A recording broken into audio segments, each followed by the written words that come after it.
Now, you mentioned your brother wrote three of the songs on the album. Do you come from a musical family? Is this something that is in your blood? Oh goodness, yes, great question. My dad is a lead bass and piano player. Hmm. He's also a pastor in Miami, Florida. My mom, who's deceased now, but she sang soprano, first soprano, and my brothers, they're horn. They play the horns. They're what they call them. I don't know what they call it now. It's called something. Oh, they're brass men. They play the horns. And my oldest brother, Daphney Hilton, he actually is a director as well and a vocal trainer as well. So my family, I grew up singing. My mom and dad divorced, but my mom still carried that legacy on, my dad as well. But in the house, we sang all day, all night.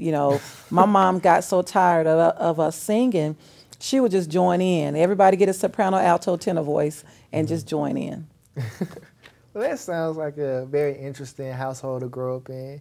Do you think that influenced you right now as far as your passion for music? Do you think you would have had this passion regardless? I think children are products of their environment. So I know for a fact that being in a musical household caused me to really press through the struggles or the what I want to say, the distractions and the barriers of becoming a gospel artist, because there was one time in my life, I think we were speaking about this offline, that I said I didn't want to do it. I was done. I didn't want to sing gospel music. I just wanted to be a mom and be happy and be a wife. But God has something different. His plan is always a better plan than mine, Always. especially when he put those gifts in you.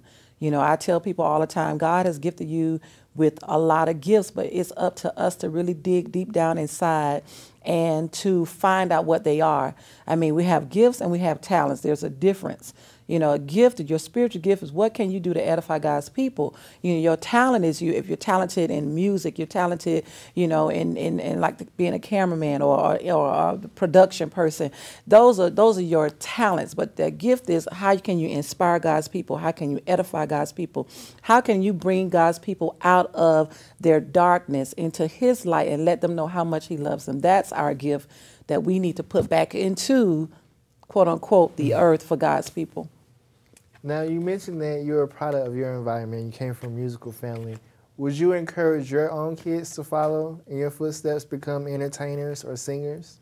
Well, my 9-year-old sings and my 14-year-old sings. My 14-year-old is more of a dancer. She does ballet and jazz. And my baby, my 9-year-old, she sings as well as she dances too. But they follow in each other's footsteps. But I don't know. I really don't know. It's up to them. I was never pushed into it. I just enjoyed the environment.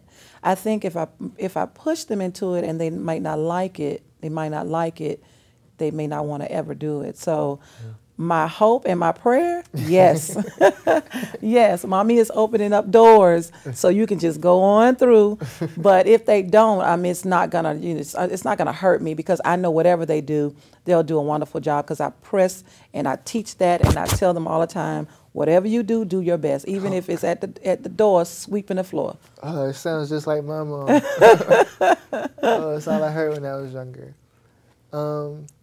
I've encountered other artists through this show, outside of this show, and you can tell that they started out with the best of intentions, but somewhere along the lines, it became more about the money, it became more about the fame, it became more about the notoriety, it became more about their career than it actually did about, one, their religion, or two, their actual sense of purpose.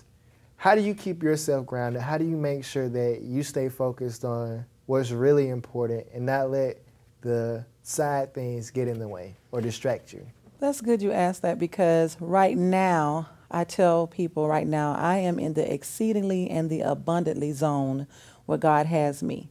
The Bible says that God, God can do exceedingly abundantly above all we can ask or think. Well, right now I'm in the exceedingly portion.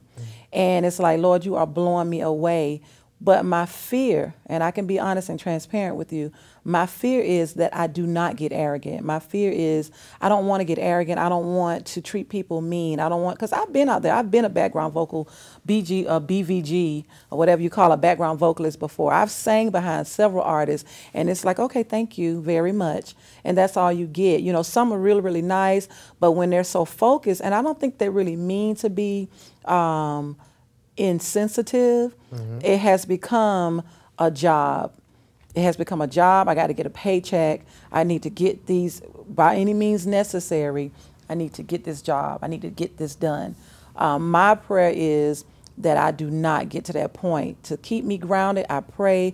I'm constantly in communication with God. I'm like, Lord, okay, if this is going to make me, if it's not of you, I don't want to do this. You know, just like this interview. I mean, this is big to me because I never thought, I don't do TV, you know, I just don't. But this is new, and it's like, oh my God, this is something further than I expect to have gone. I thought I was, do a CD, we just go around and sing a couple of places and just enjoy having fun. But Lord, this is big because the ministry is becoming big. Now I have to look at my integrity. I have to look at how I treat people. I have to look at Daphney Hilton as a brand, what the customer service is all about, because I do not want anybody to say, oh my God, she's a wonderful singer, but I do not want a negative but behind my name. But she is a diva. Yeah, right. I mean, but you can be a good diva. See, you can be a good diva. But I just think that to be grounded is always communication with God. Lord, is this something that I should do? God, how should I treat these people? If it's not about the money, God, is just thank you for what you've given me. Because my thing is, how can we be blessed if our hands are tight? I never forget, I was somewhere and it was preaching. He said, keep your hands open so your hands can be a vacuum. Money in and money out. Blessings in and blessings out. You got to be able to give in order to receive. And, a lot of times they talk about give and I shall give it back to you, pressed down, shaken together. It's not all about money. That's everything. If you give love, you receive love. If you give peace, you receive peace. If you give your talents, people will give their talents back to you. I don't mean to go there because you're about to get me to preaching now. I'm sorry, I didn't mean to get you riled up. Yeah, I'm getting riled up, Andrew. It's no problem. It's no problem.